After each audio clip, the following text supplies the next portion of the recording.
When Darth Vader first appears in Star Wars, John Williams' score tells you everything you need to know.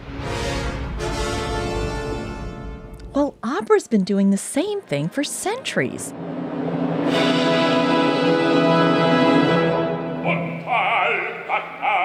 You don't have to see Scarpia enter in Act 1 of Tosca.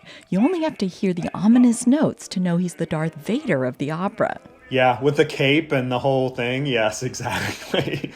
And his minions that sort of push everybody aside, yeah, it is very much like Darth Vader, actually. Alan Hicks is directing San Diego Opera's production of Tosca. From the moment he walks in, you are afraid of him, and everyone on stage is afraid of him. And even the people who aren't afraid of him are still afraid of him.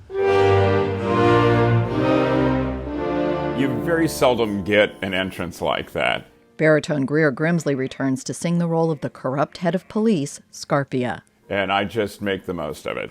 I'd relish it. And Hicks loves what Grimsley brings to the role.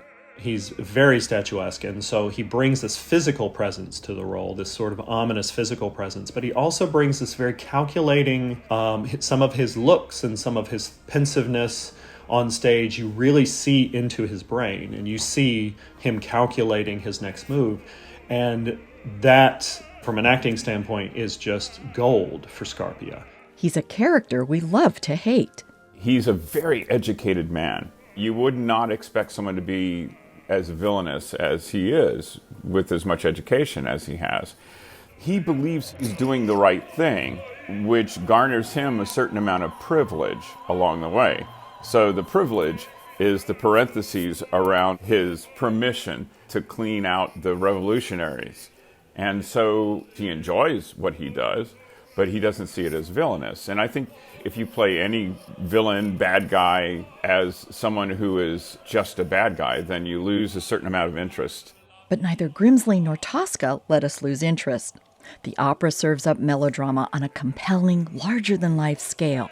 The story is set against political turmoil in Rome in 1800. We have a fiery diva named Tosca, her idealistic lover, and the sadistic Scarpia. He is an interesting character. He's a very complex character. I feel like he truly is a believer that the papal state, the church state, is the righteous way. But he's also a human being, which means he has flaws. And that's where Grimsley sees the timelessness of the story. It's about the abuse of power. It's about the abuse of privilege. It's a cautionary tale for all of us that when someone is in too much power politically, and it's not necessarily the leader, that the whole civilization can, or the whole society can go off kilter. That might sound very familiar to those of us who've witnessed America's political scene recently. But for Hicks, it's also important to keep the opera set in 1800, as Napoleon is bringing ideas of freedom and liberty to challenge an oppressive regime.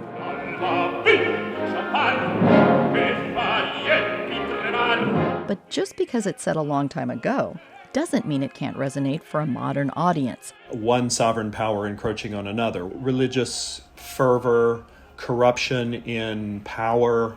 I think all of these things are common themes, so it's very easy to understand what's happening. There's no existentialism. It's pretty straightforward. Because it's about very primal things like love, murder, betrayal, passion, rebellion. Just like Star Wars. I mean, there's a reason it was called a space opera. So while you might not see Scarpia as Vader's father, I see a distinct lineage and think that's worth celebrating.